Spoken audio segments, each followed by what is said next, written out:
durante este año que comienza, ¿verdad? La lección con usted, hermano, con los adultos. Y bueno, antes de comenzar, vamos a hacer una oración para que Dios bendiga esta escuela dominical. Vamos a pedir por los maestros de niños, de jóvenes, de adolescentes, para que el Señor sea con todos nosotros, ¿verdad? Y la voz de Dios se escuche hoy en este lugar. ¿Cuántos lo creen así? Amén. Vamos a orar. Señor Dios Todopoderoso, en esta hora te damos gracias, Señor, te damos la honra, la gloria, la alabanza, la adoración, el reconocimiento, nuestra gratitud, Dios, porque tú eres bueno, porque no hay nadie como tú, Señor, porque tú eres grande, eres hermoso, eres sin igual, Señor. En esta hora, Padre, te pido que bendigas la vida de mis hermanos que van a exponer tu palabra en este lugar, los maestros de escuela dominical, de parvulitos, Señor, de primarios, Padre, de intermedios, de principiantes, Señor, de jóvenes, y también, Padre, esta enseñanza para mis hermanos adultos, Señor. Que sea tu voz la que sea escuchada el día de hoy en este lugar, que sea tu voluntad, Señor, que sea, Padre Santo, la revelación de lo que tú deseas y el propósito que tú tienes para cada uno de nosotros, Señor, no importando la edad ni la condición en la que estemos, Padre. Usa nuestras vidas, te lo rogamos, en el precioso nombre de tu Hijo amado Jesucristo. Amén. Gloria al Señor. Bien, pues así vamos a dar oportunidad para que los niños salgan a recibir su enseñanza, hermano.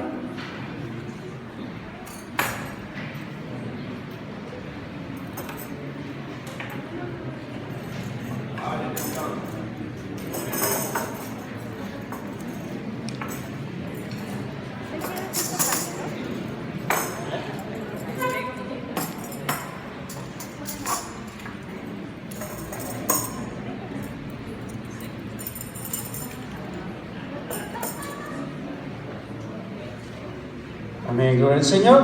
Y bueno, hermano, nosotros vamos a meditar en la palabra de Dios en esta ocasión en Mateo, capítulo 18, ¿verdad? Y vamos a leer del versículo 1 al versículo 6, por favor. Mateo, capítulo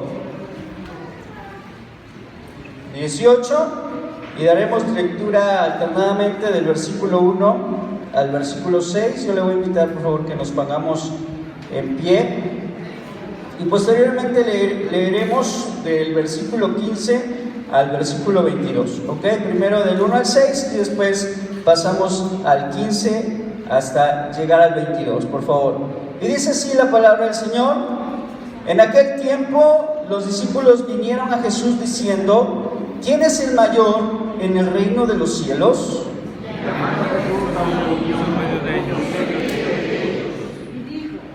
Y dijo: de cierto os digo que si no os volvéis y os hacéis como niños, no entraréis en el reino de los cielos. Así que cualquiera que se humille como niño, ese es el mayor en el reino de los cielos.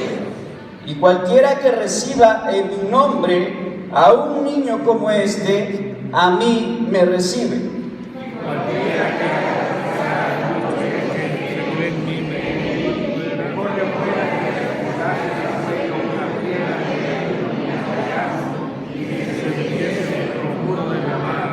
Ahora, verso 15 al 22 dice: por tanto, si tu hermano peca contra ti, ve y repréndele estando tú y él solos. Si te oyere, has ganado a tu amigo.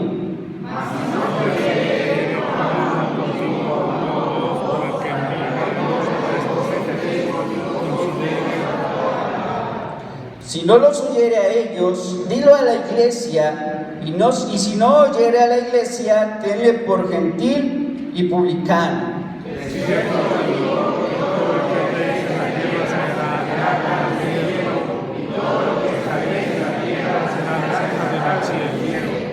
Otra vez os digo que si dos de vosotros se pusieren de acuerdo en la tierra acerca de cualquier cosa que pidiere, les será hecho por mi Padre que está en los cielos.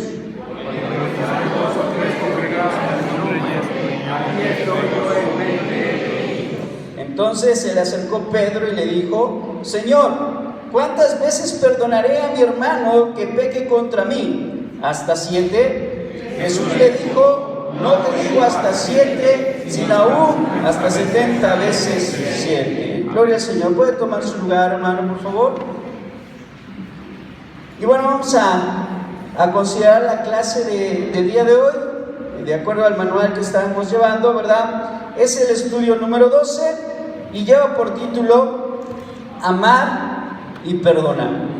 Creo que es algo sumamente importante para hoy, en el tiempo que estamos viviendo. Estas dos cuestiones son de suma importancia para la iglesia, ¿verdad? Amar y perdonar.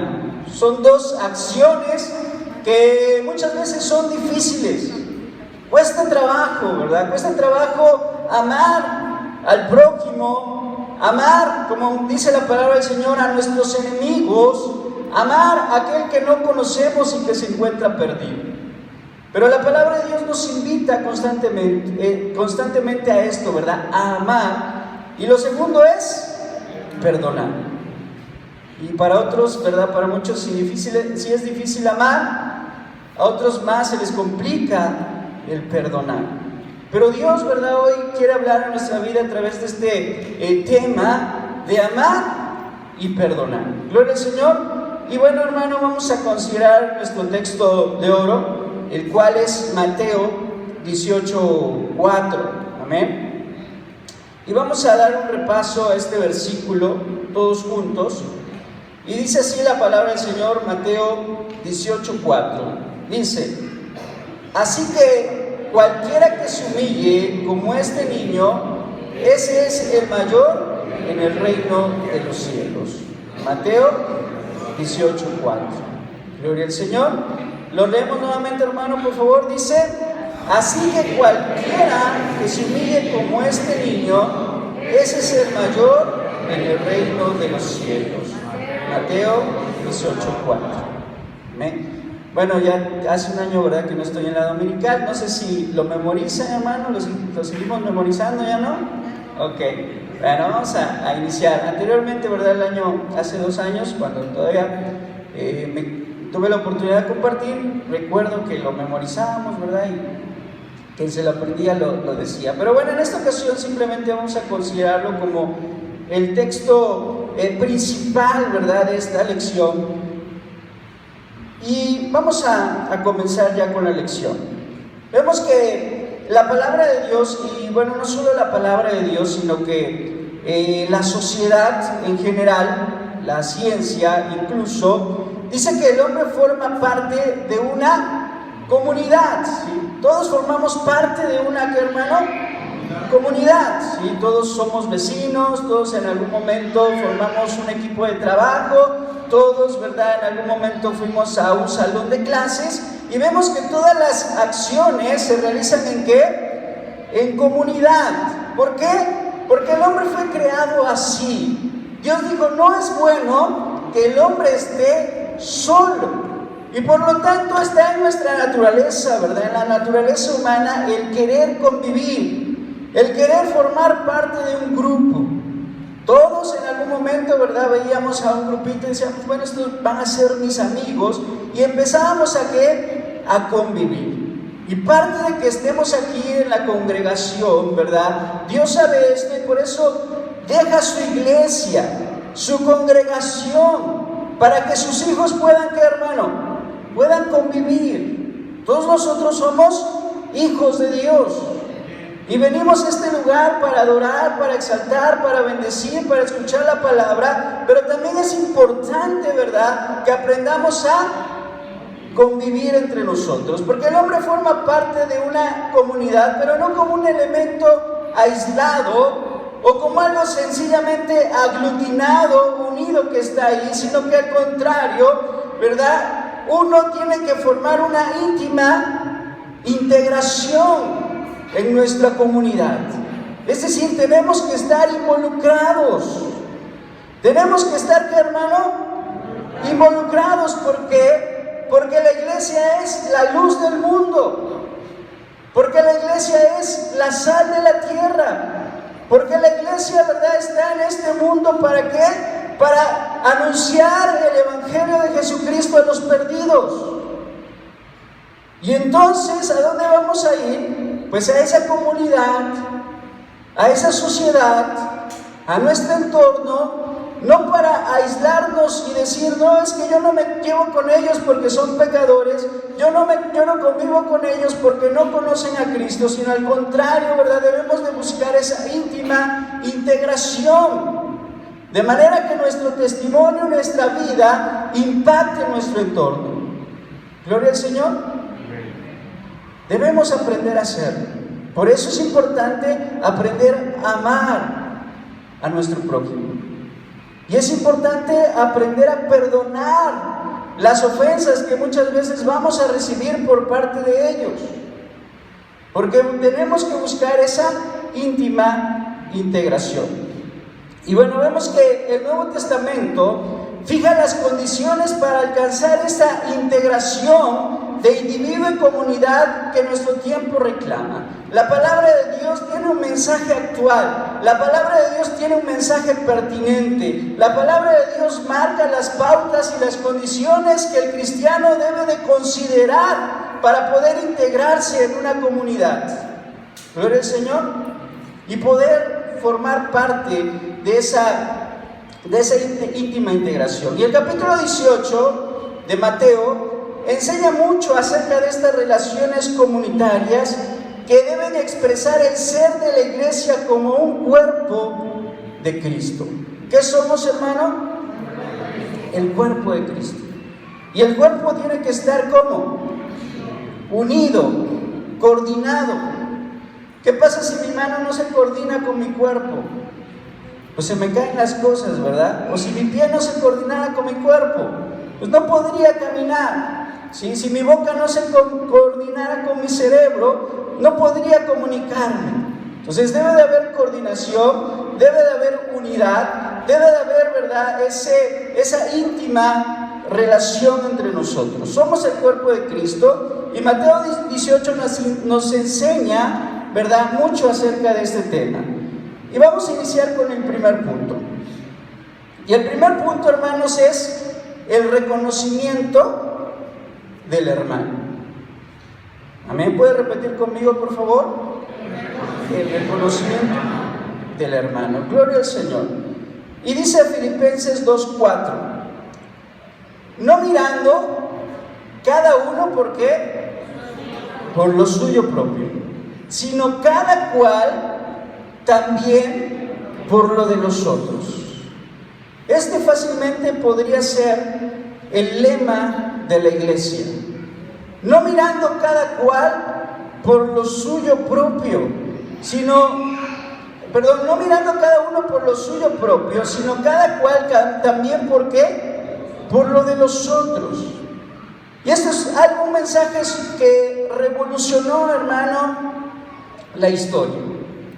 Este es un mensaje, una doctrina, una enseñanza y para muchos a lo mejor una filosofía que revolucionó la historia.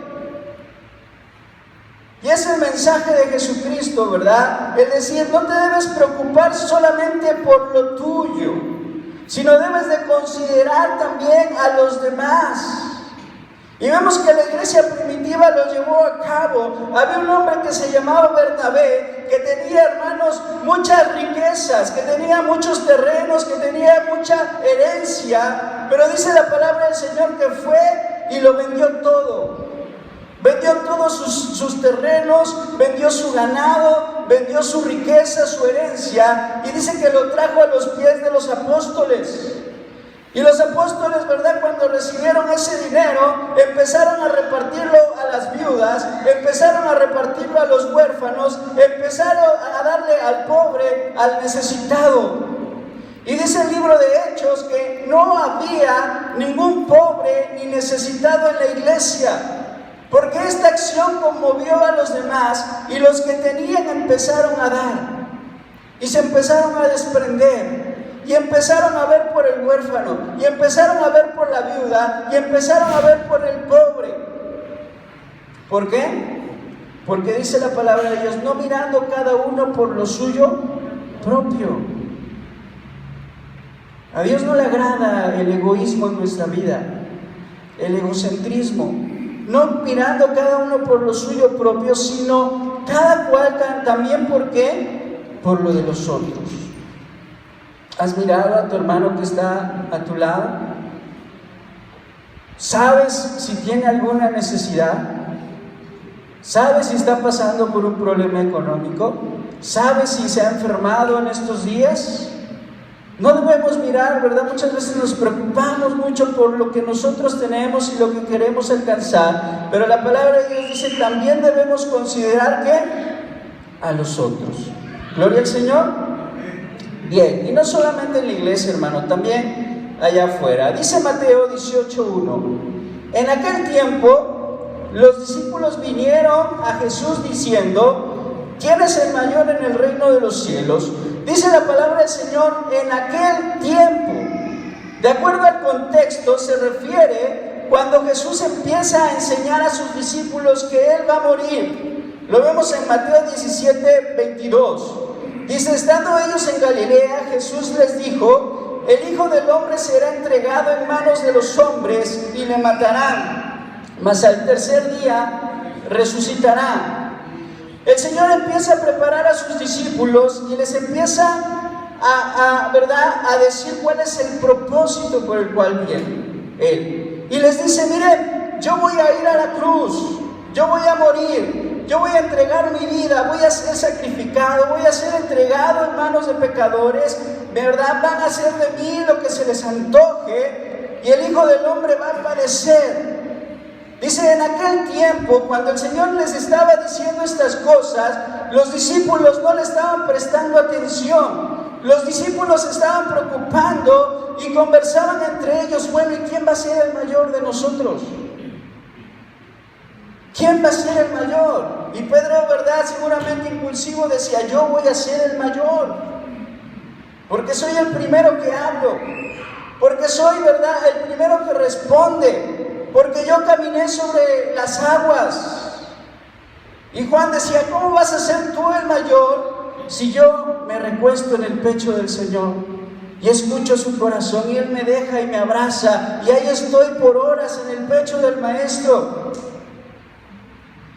¿Verdad? Y Mateo, pero yo soy, ¿verdad? Yo era publicano y yo dejé muchas cosas por el Señor, yo dejé mis riquezas, yo dejé mi trabajo, ustedes eran pobres, yo era rico y miren, aquí estoy.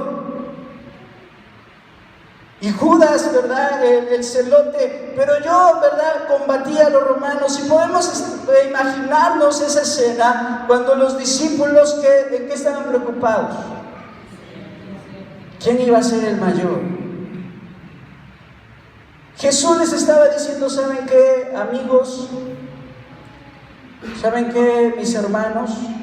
Voy a ir a la cruz, voy a sufrir, voy a morir, voy a entregar mi vida, van a ser de mí. Y ellos, sí, maestro, pero ahorita estamos, ¿verdad?, viendo quién va a ser el qué, el mayor. Y muchas veces nos preocupamos por esto, por ser los mayores en el reino de los cielos, o en la iglesia, o en la congregación, o en la comunidad, el que tengamos más, ¿verdad? Jesús está pensando en su sacrificio, pero sus discípulos están pensando en los honores.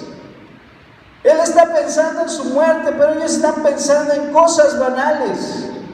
Y dice la palabra del Señor que ellos decían, ¿quién será el mayor en el reino?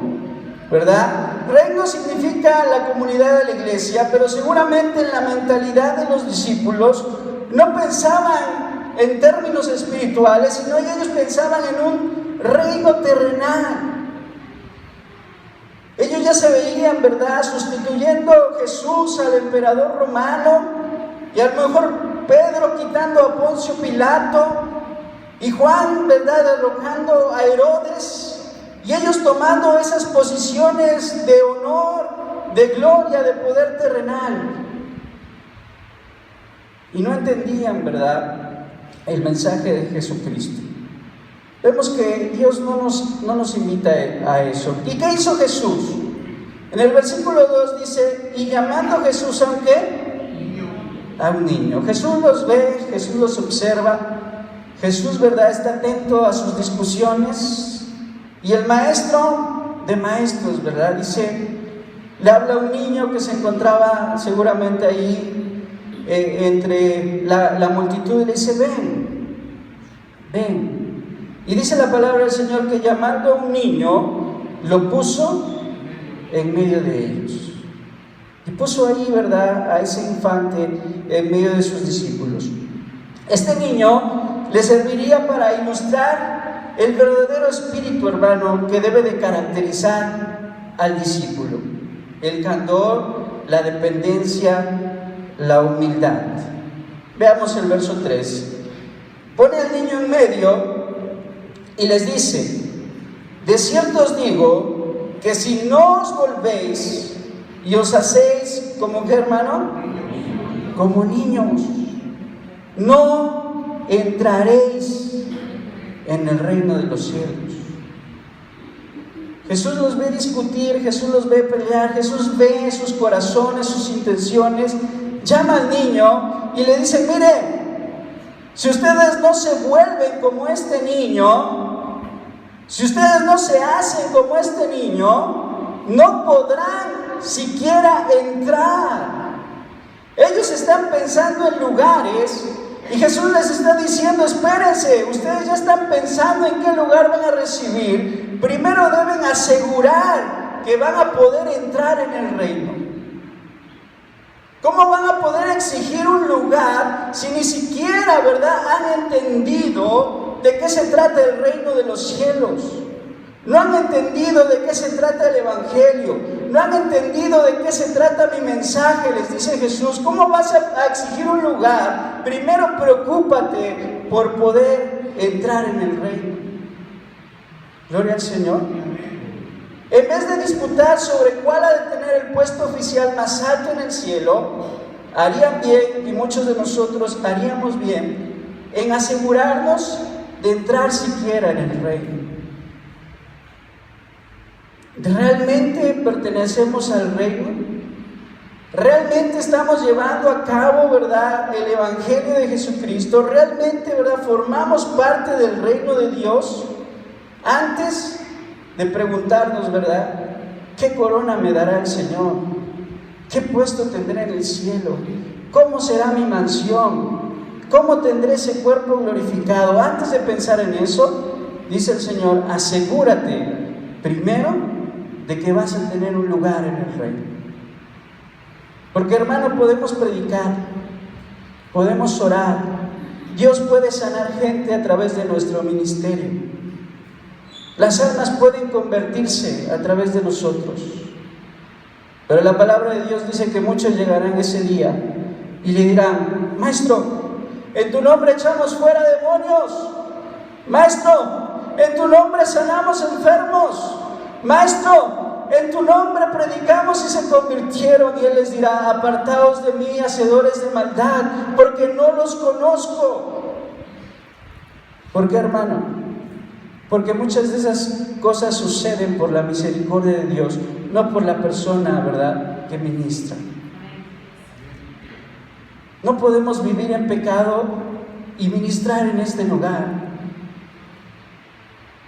A veces Dios se glorifica y se exalta porque Él respalda su nombre y su palabra, pero no la persona que está aquí.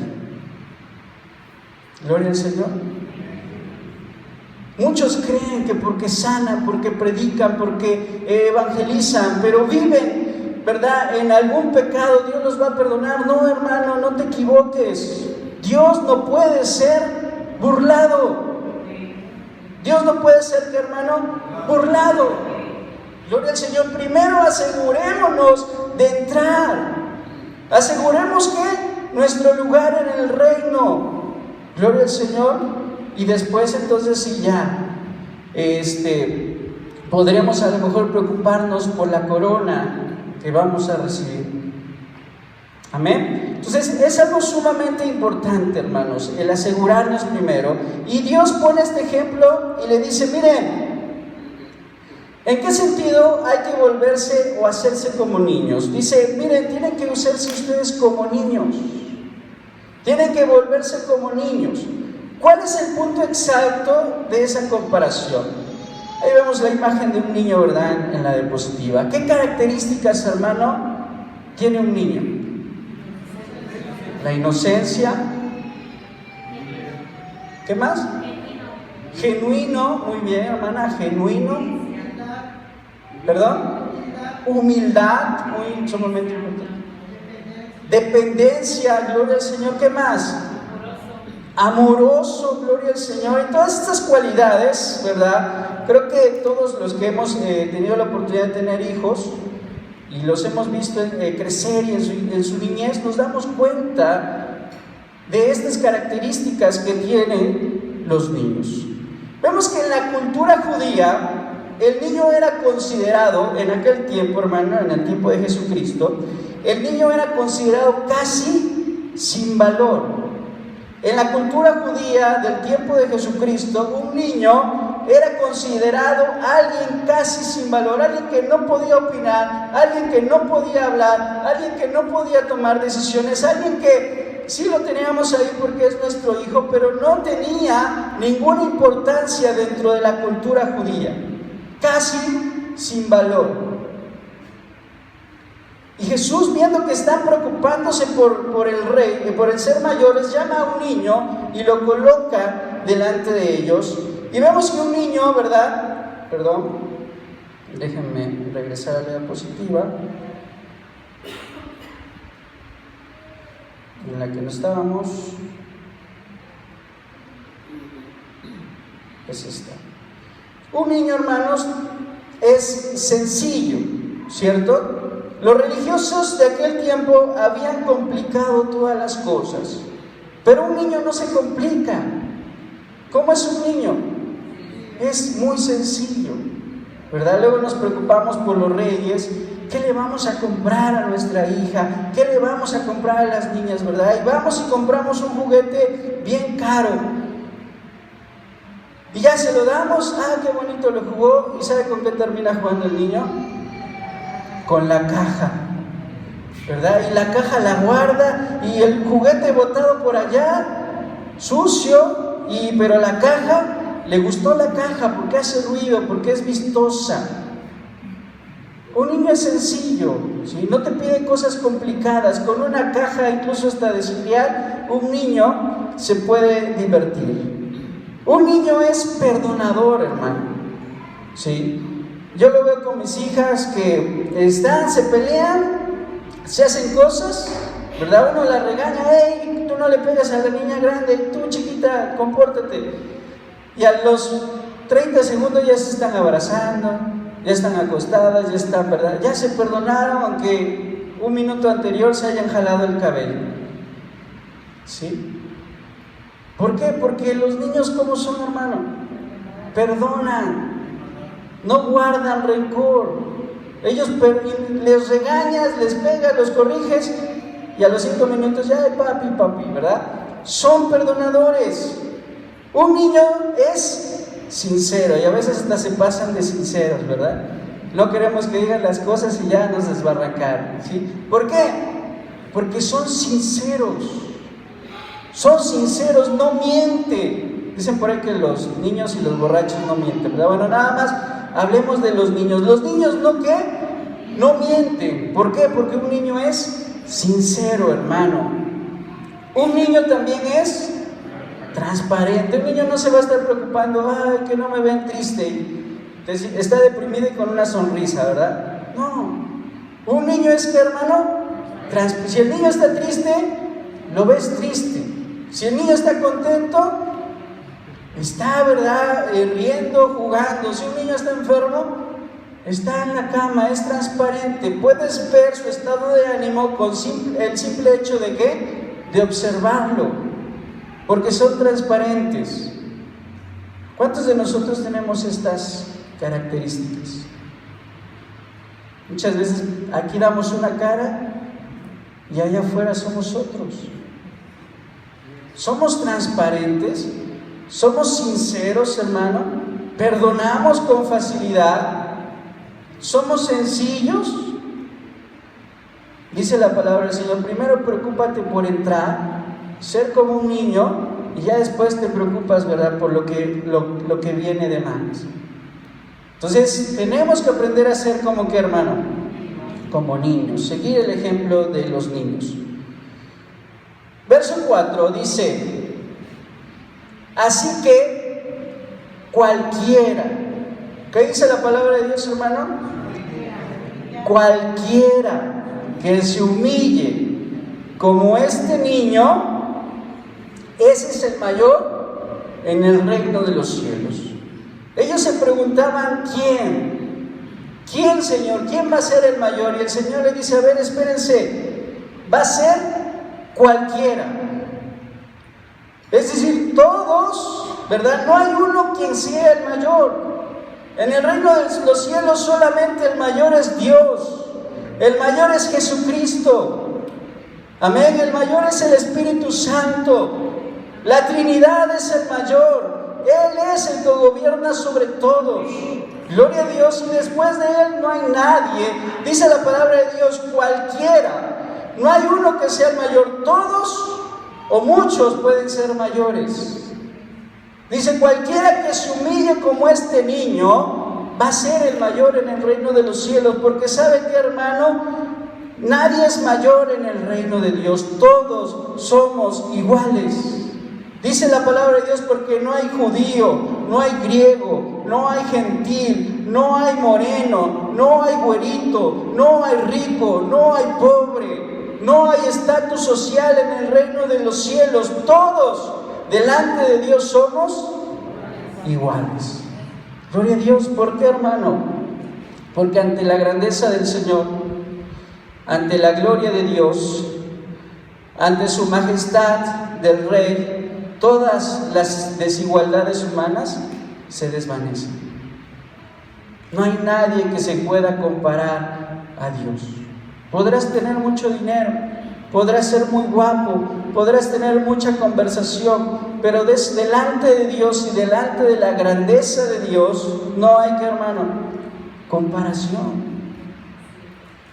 Dice la palabra de Dios: cuando vengas a la casa de Dios, guarda tu pie. Guarda tu pie, porque acuérdate que Dios está ¿en dónde? En los cielos. Él habita en la gloria y tú estás ¿en dónde? En la tierra. Hay una gran diferencia. Él es divino, Él es celestial. Nosotros somos mortales, terrenales. Y la grandeza del hombre no se puede comparar con la grandeza de Dios. Por eso Jesús dice: miren, se preocupan por eso, pero cualquiera que se humille como este niño va a ser el mayor. Es decir, no va a haber puestos, ¿verdad?, así de grandeza. Todos somos importantes, todos somos iguales delante de Dios. Versículo 5 dice: y cualquiera que reciba en mi nombre a un niño como este, a mí me recibe. En este sentido, hermano, Jesús, que estaba poniendo como ejemplo al niño, ¿verdad? Cuando dice cualquiera que recibe a este niño, ya no está hablando del niño que estaba ahí, sino que de la persona que se comporta como ¿qué? Como un niño. La persona que se humilla, la persona que es servicial, la persona que es humilde, la persona que es sencilla, la persona, ¿verdad?, que perdona, que es honesta, que es transparente como un niño, la que se humilla delante de Dios. Dice: cualquiera que recibe a un hermano como este, dice, a mí me recibe. ¿Sí? Pareciera que la enseñanza aquí se desliza hacia el niño, del niño real que está en los brazos de Jesús, a los niños en un sentido espiritual, los súbditos humildes del reino de los cielos. Cuando usted vea, hermano, a un cristiano, ¿verdad?, a un siervo que es humilde, recíbalo. Recíbalo, porque dice: el que recibe un niño como este, espiritualmente hablando, dice: a mí me recibe. Gloria al Señor. Y en el versículo 6 dice: y cualquiera que haga tropezar a algunos de estos pequeños, también está hablando, ¿verdad?, de aquellos siervos humildes, de aquellos verdaderos hijos de Dios que se vuelven como niños, y cualquiera que haga tropezar a algún niño de estos pequeños que cree en mí, ¿qué dice, hermano?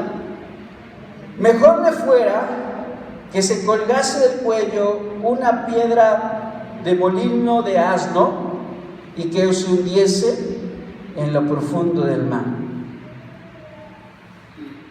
Fíjese, hermano, qué consecuencia tan más trágica, ¿verdad? ¿Ok?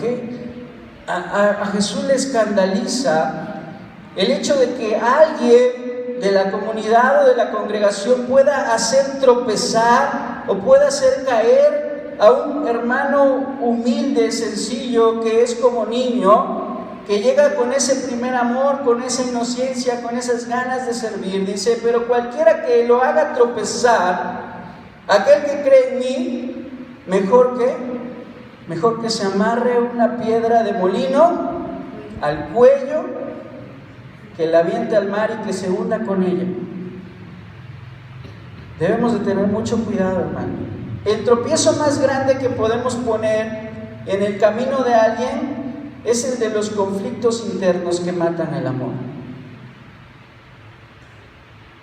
Cuando decimos, no, es que allá en la iglesia ya no es igual, ya no es como antes. No, pero si yo me gozo un montón. No, es que os hubieras visto antes. No, ya no. Y con ese tipo de conflictos internos, si matamos el amor, hermano, es que somos tropiezo. Debemos de tener cuidado con lo que hablamos, con lo que decimos y con qué intención lo hacemos. Porque dice la palabra de Dios, cualquiera que haga tropezar a un niño, mejor que se ponga una piedra de molino y que se aviente al mar. Y aquí podríamos decir, Jesús lo estaba diciendo literalmente, o en un sentido figurado. Como sea, fuera literal o en un sentido figurado, lo que quiere decir es que cualquiera que haga tropezar a otro hermano, ¿qué va a pasar? Un castigo. Viene una consecuencia. Gloria al Señor. Por eso es importante considerar todo esto, hermano. El amor y el perdón. Número 2, ese es el primer punto. En segundo lugar, ¿verdad? El primer punto era el reconocimiento del hermano. Número 2, el amor como el sostén de la unidad. ¿Sí?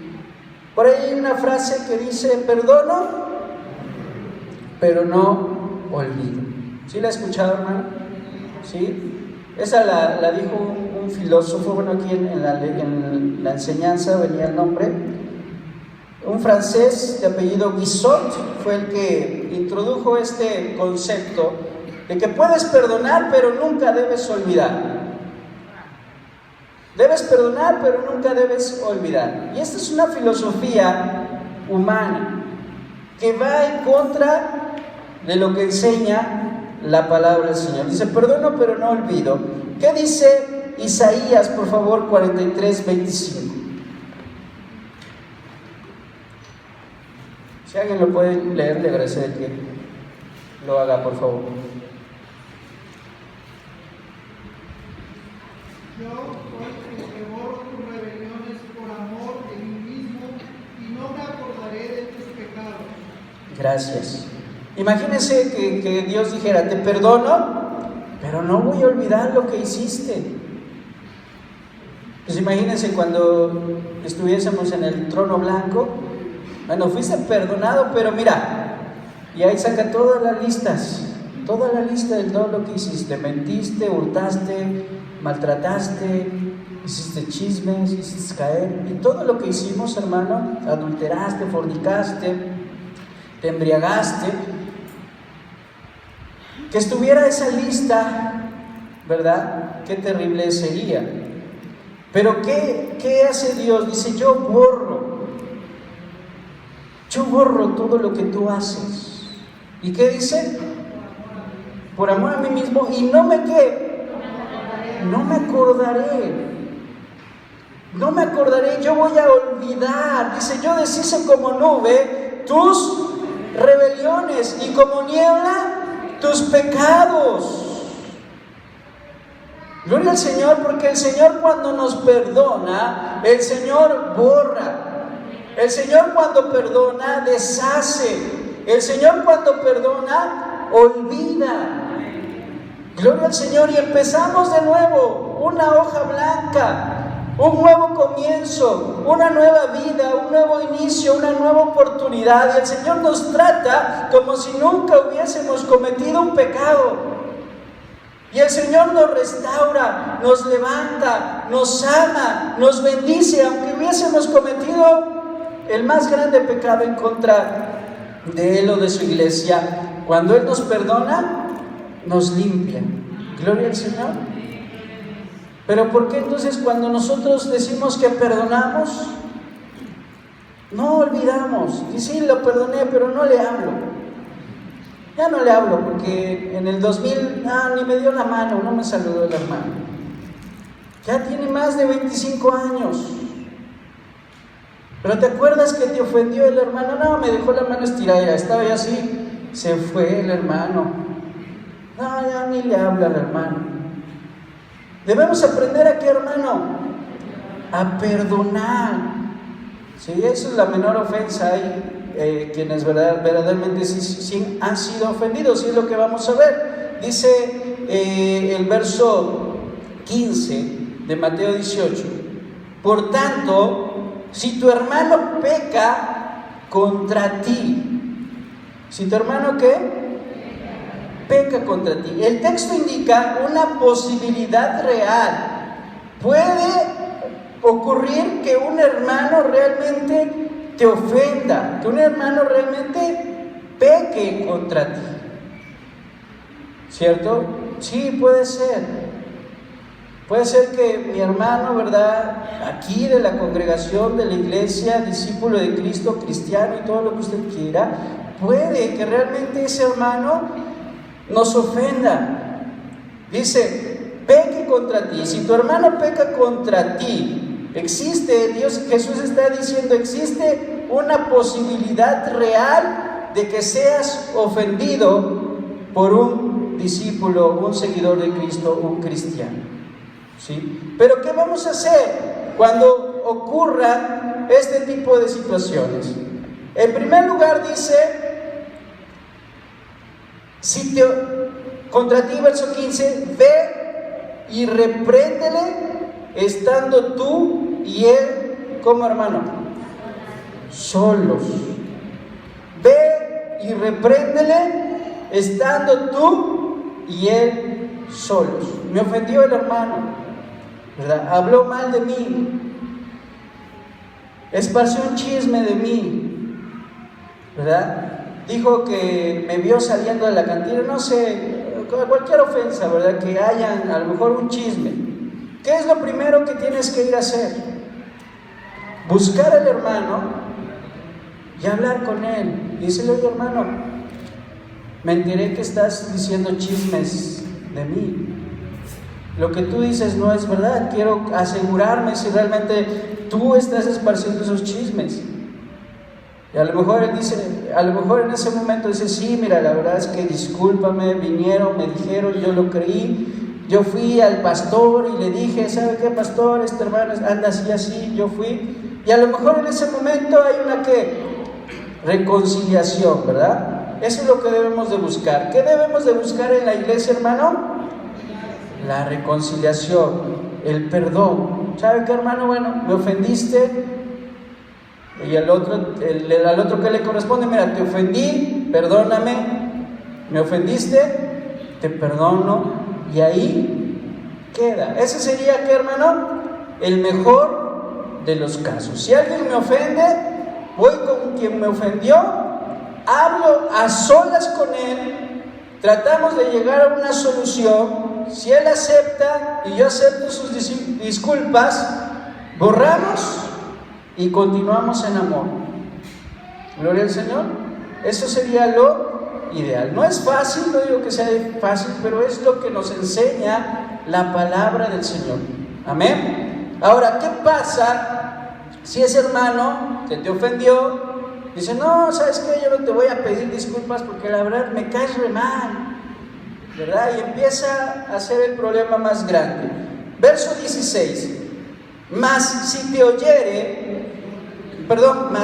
oyere, es decir, si no te hace caso, no accede a la reconciliación, a la armonía, al perdón, a pedirte una disculpa, dice, toma aún contigo a uno o a dos, para que en la boca de 2 o 3 testigos, ¿qué hermano? Conste la palabra. Esta era una norma típica del Antiguo Testamento. Vayamos a Deuteronomio capítulo 17, versículo 6, por favor. Porque dicho de 2 o de 3 testigos morirá el que hubiere de morir, no morirá por el dicho de un solo testigo. Gracias, hermana. Dice, por el dicho de 2 o 3 testigos morirá el que debe de morir. No va a morir por el dicho de un solo testigo, ¿verdad? No es válido que vaya ya, intentamos arreglar, pero no se quiso arreglar y vaya yo y directamente lo acuse con el pastor. ¿Sabe qué, pastor? Corra a ese hermano de la iglesia, córrelo, ¿verdad? Porque hizo esto. No, primero tengo que tomar 1 o 2 hermanos y ahora sí, vengo con él. Mira, no me hiciste caso, intenté hablar a solas contigo, no resolvimos nada, pero aquí están mis hermanos. Y si en ese punto, ¿verdad? En ese punto no se resuelve, entonces pasamos a un tercero, ¿sí? En este segundo paso, la falta no ha tomado un estado público. Se debe de cuidar eso, ¿verdad? Que la falta no tome un, ¿qué, hermano? Un estado público. ¿Para qué darlo a conocer a todos? Si puede quedar entre nosotros, puede quedar entre 2 o 3 testigos, nos perdonamos y seguimos, ¿qué, hermano? Adelante, ¿verdad? Dice, por boca de 2 o 3 testigos conste la palabra. Veamos lo que nos dice 2 de Corintios, por favor.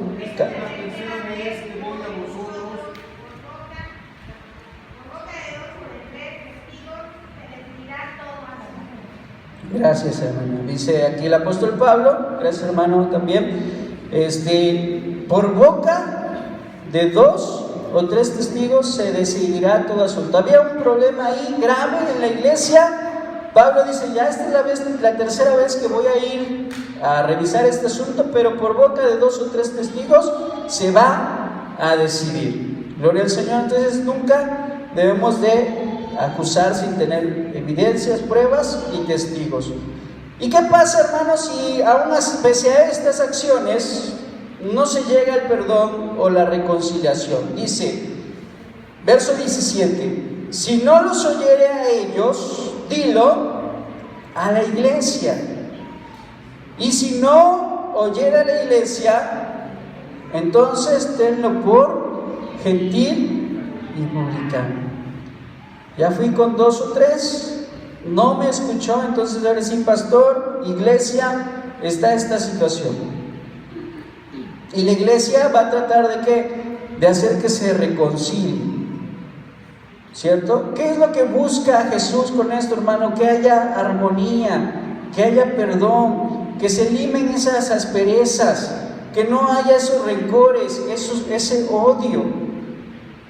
Y ya en un caso extremo, ¿verdad? Que la persona que ofendió, pues no tome el consejo, entonces sí, un caso extremo, expúlsalo de la iglesia.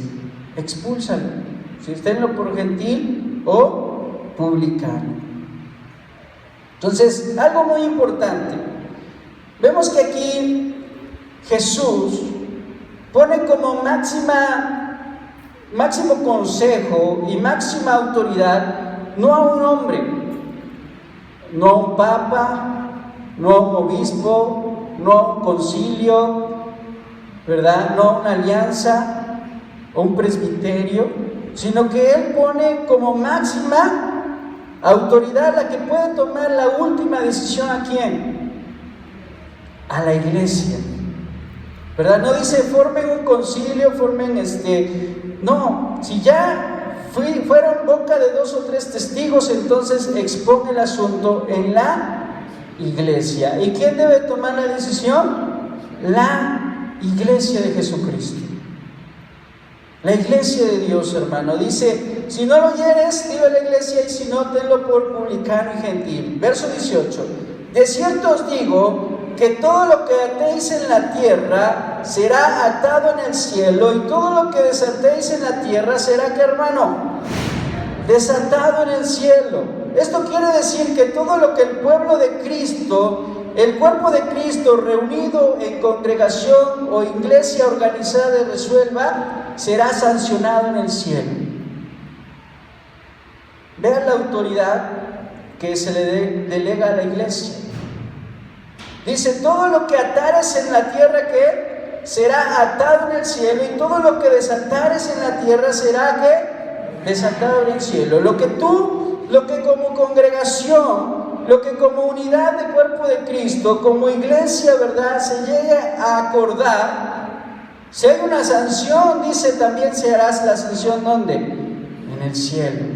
Y todo lo que se libere, no lo liberamos de culpa, no pasa nada, seguimos igual, seguimos en armonía. Todo lo que se libere aquí en la iglesia será liberado también en el cielo. Dios considerará también que el asunto está en orden, el asunto está bien, y continuamos.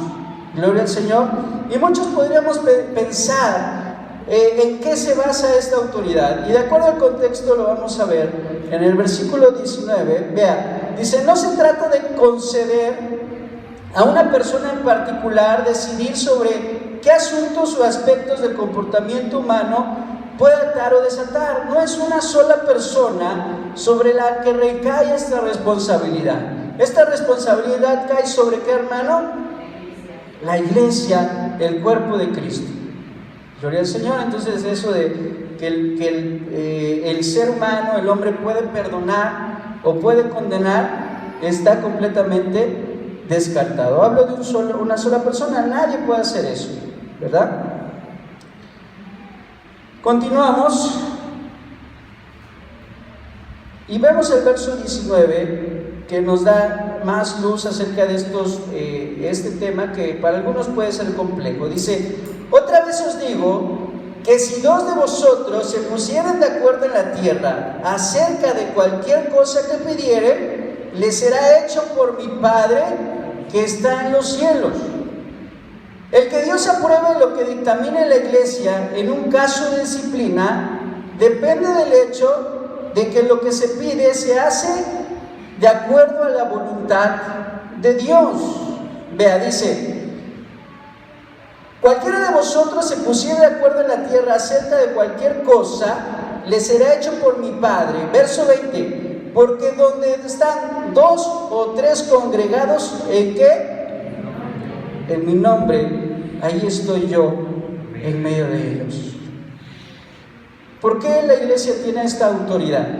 O podría tener esta autoridad. Porque cuando nos congregamos 2 o 3, realmente en el nombre de Cristo, hermano, Cristo está presente. Gloria al Señor. Cristo se hace presente. Y Cristo liderea, Cristo guía, Cristo, ¿verdad?, aconseja, Cristo está con su iglesia. Cuando realmente la iglesia se congrega realmente en el nombre de Cristo, Cristo hace presencia. Y entonces la iglesia no puede tomar decisiones arbitrarias. ¿Por qué? Porque ahí está el Espíritu de Dios. Ahí está Cristo, ahí está Jesucristo, el Espíritu Santo guiando, aconsejando, iluminando, ¿verdad?, abriendo nuestra mente, dando discernimiento, dando sabiduría, dando inteligencia para que la decisión que se tome sea de acuerdo a la voluntad de Dios. Y en base a esto dice, todo lo que atares en el cielo, todo lo que atares en la tierra, se hará atado en el cielo.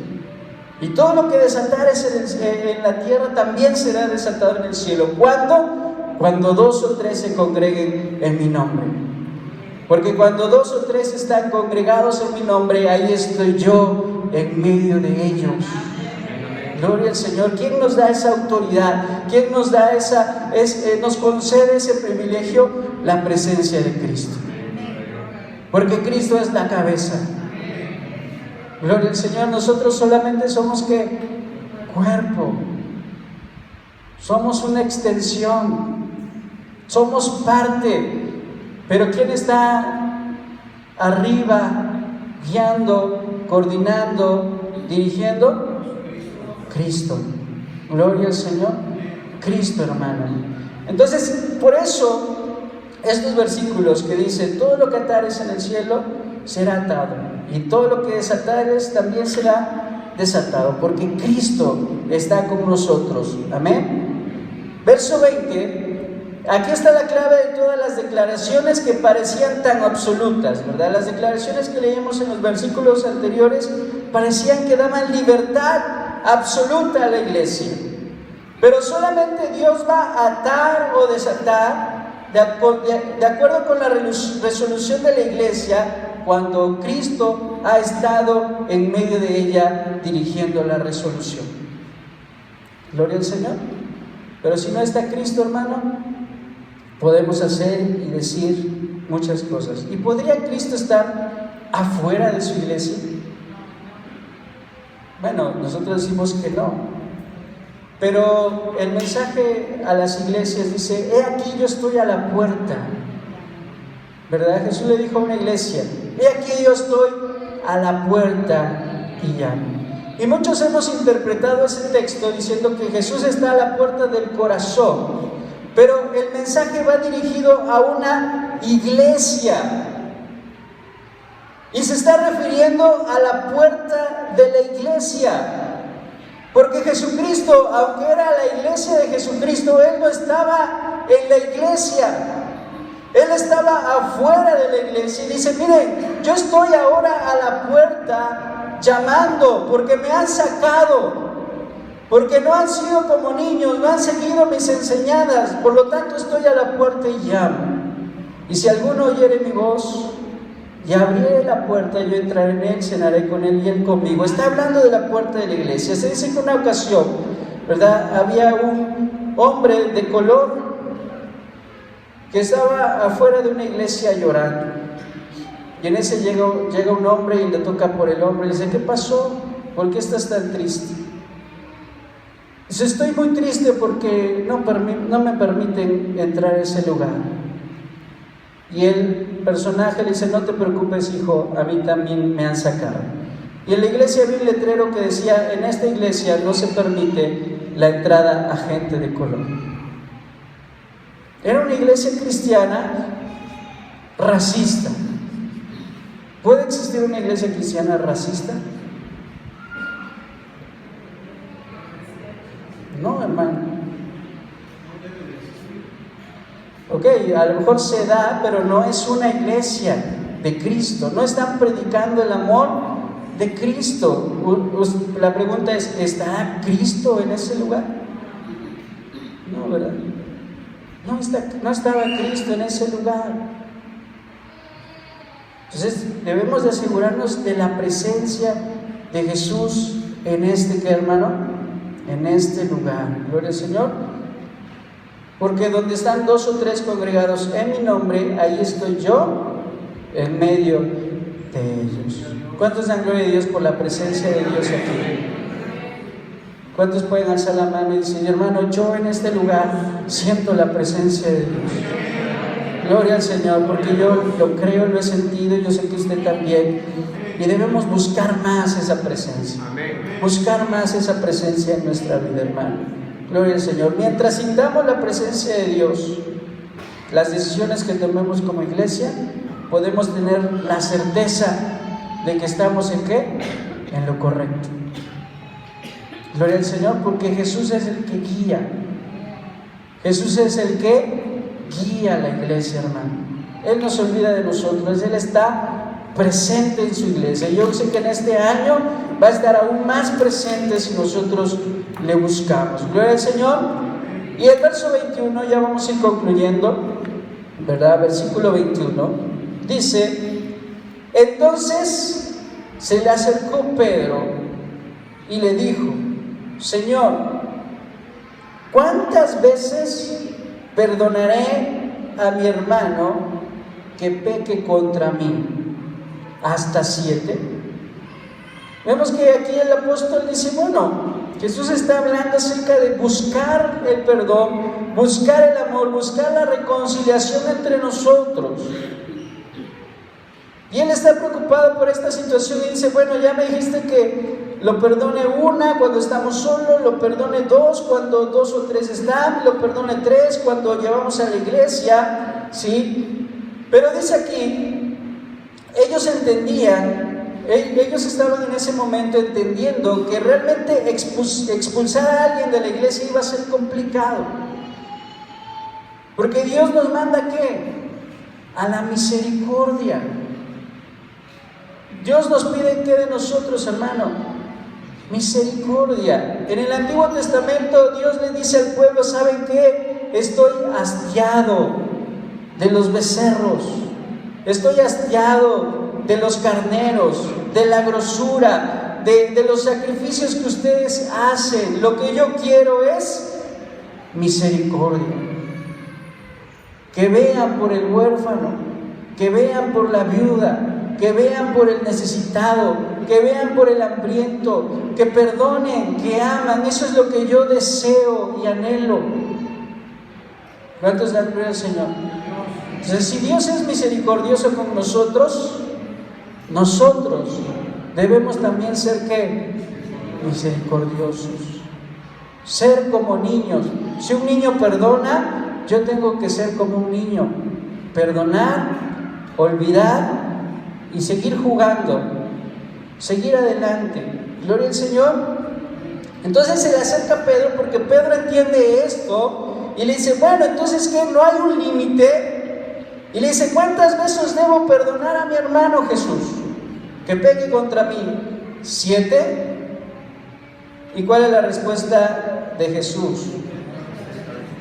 70 veces 7. Jesús le dijo en el verso 22, no te digo hasta 7, sino hasta 70 veces 7. 70 por 100 por 7, pero va a decir, da 490, hermano. 490 ofensas debo perdonar. No, es una hipérbole que está ocupando Jesús, ¿verdad? Una figura retórica que está exagerando las cosas para darnos a entender que debes de perdonar siempre, ¿sí? Siempre. El resultado de 70 por 7 en este versículo es siempre. Si me humilla 10 veces, las 10 veces lo debes de perdonar. Si me ofende 20, las 20 veces lo debes de perdonar. Señor, me ofendió ya 400 veces, las 400 veces lo debes de perdonar. Porque el que no perdona no afecta a la persona que no perdona. El que no perdona, hermano, se afecta a sí mismo.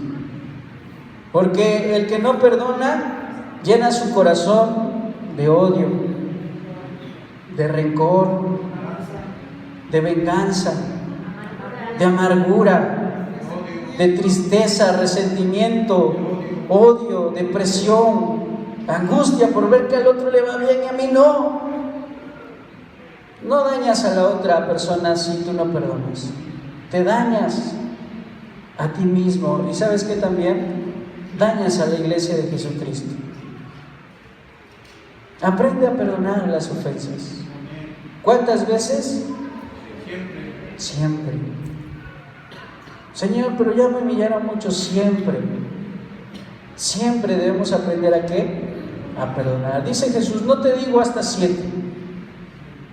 No te digo hasta 7, te digo hasta 70 veces 7. Y Jesús, como maestro, nos pone el ejemplo.